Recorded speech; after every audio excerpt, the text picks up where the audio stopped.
मकसद है, इसके तहत हमने नारा दिया है शिक्षा बचाओ, संविधान बचाओ और देश बचाओ। जब से केंद्र के अंदर मोदी सरकार जो है सत्ता के अंदर आई है, तब से मोदी सरकार के द्वारा लगातार शिक्षा का जो बाजारीकरण है, भगवाकरण है, उसकी कोशिशें जारी है।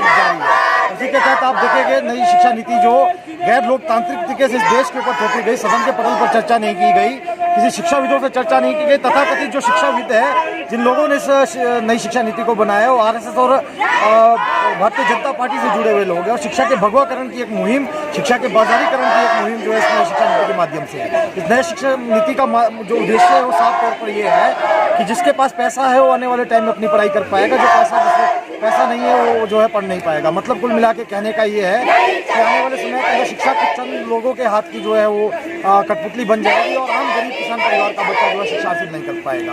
इन जत्थों के माध्यम से जो देश के अंदर 5 जत्थों के रूप में चल रहे हैं, 1 अगस्त से शुरू होकर 15 तारीख को खत्म हो गए। इनके माध्यम से हम देश के अलग अलग कोनों में जाकर छात्रों से समर्थन जुटा रहे हैं और आने वाले समय के अंदर नई शिक्षा नीति के खिलाफ एक निर्णायक लड़ाई जो है पूरे देश के अंदर लड़ेगी। तो सर, हम अगर खामियों की बात करें कि आपको खामियां क्या क्या नजर आ रही हैं इस नई शिक्षा नीति में? देखिए, नई शिक्षा नीति में जो कह रहा हूँ आपको कि नई शिक्षा नीति जो है वो एक अमीरों की शिक्षा नीति है। इसमें जो है एक गरीब किसान परिवार के लिए जो कोई भी प्रोविजन उसके अंदर नहीं रखा गया है। वो कह रहे हैं कि लगातार जो है ऑटोनॉमी के नाम पर कॉलेज जो है वो अपनी फीस बढ़ाएगा, उसकी फाइनेंसिंग जब उनको फंड सरकार नहीं देगी, लोन सरकार देगी, उस लोन को चुकाने के लिए कॉलेज यूनिवर्सिटी जो अपनी फीस बढ़ाएगा और उस फीस के अंदर सिर्फ वो लोग कर पाएंगे जिनके पास पैसा है।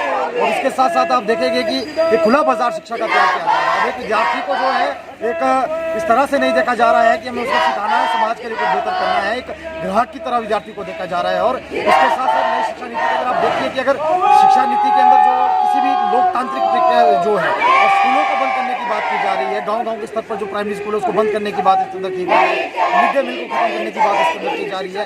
इस तरह की बहुत सारी खामियां हैं जिसको लेकर हम ये जत्था कर रहे हैं और आने वाले समय के अंदर एक निर्णय करेंगे।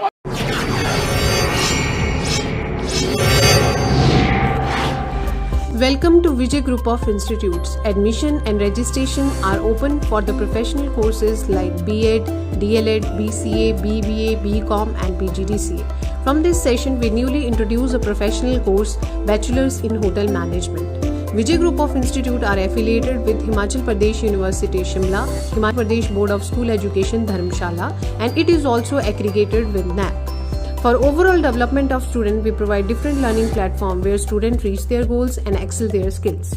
Vijay Group of Institute also provide the public library so that student can aid their studies.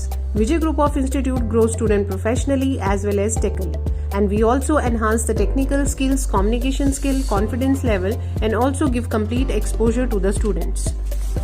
Vijay Group of Institute not only concerned with academics but it is also concerned with overall grooming of the students and we focus to grow our student more and more. For more details, you can contact with us.